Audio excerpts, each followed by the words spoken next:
So the last talk we have today is from Dr. Patricia Silveyra.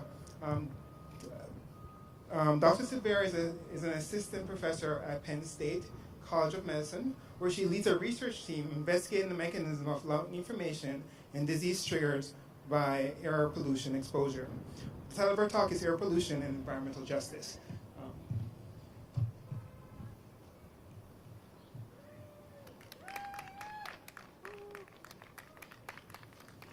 Thank you very much. Good afternoon, Los Angeles. My name is Dr. Patricia Silveyra, and I am a molecular biologist, a physiologist, and a biomedical research scientist. I work as an assistant professor at Penn State College of Medicine in Hershey, Pennsylvania, yes, where the chocolate is made.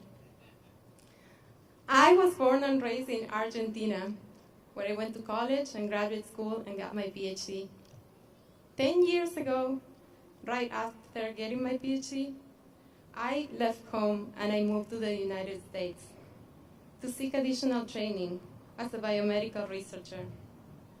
This great country offered me training and resources and opportunities to grow and develop as the scientific leader I am today. And just 2 days ago, I passed my exam to become a US citizen.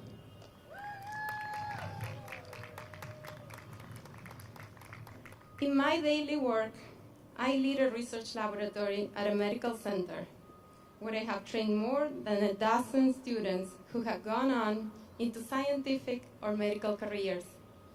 Our research is focused on the causes of lung disease. When you woke up this morning, what was the first thing you did? Brush your teeth? Hit the snooze button? I did. Actually, every single one of us did the same thing. We took our first breath in and out. It's a universal experience. And right here in Los Angeles, there are days where you can see the haze in the air, exhaust coming out of the bus tailpipe or factories pumping out smoke, things that make you want to hold your breath.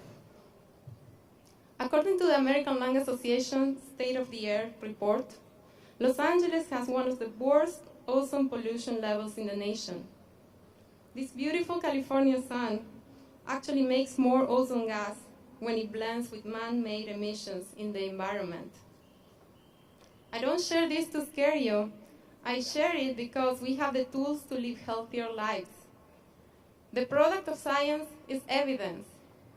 Evidence that can help us understand how people in our community are affected by pollutants and how to control the emissions that erode our environment and our health.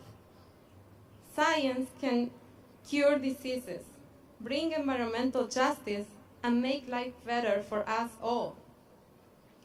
And here's what we have learned about this issue through science. Not everyone suffers the same effects from exposure to air pollution. Actually, our poorest communities and communities of color are disproportionately more susceptible to health threats from air pollution because of factors like class bias, racism, housing market dynamics, land costs, and lack of proper protective regulations. In 2017, more than 18 million people with incomes meeting the federal poverty definition were found to live in areas with the lowest air quality levels. That is an injustice. Science has also shown us that exposure to air pollutants plays a major role in exacerbating lung disease, especially in women.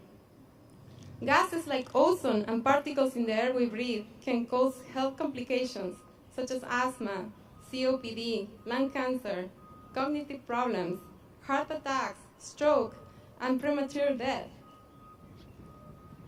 Thanks to the Clean Air Act, which is an example of evidence-based policy, we have reduced the levels of air pollutants for decades. To protect our health and the health of vulnerable communities, it is important that we continue to control our emissions and adopt cleaner energy sources. I want to encourage you to support science, to get involved, to call your representatives, and to vote. I hopefully will be able to vote soon. Let's work towards becoming a nation that values environmental justice and supports evidence-based decision-making so that we can all have healthier and happier lives. Thank you. Gracias.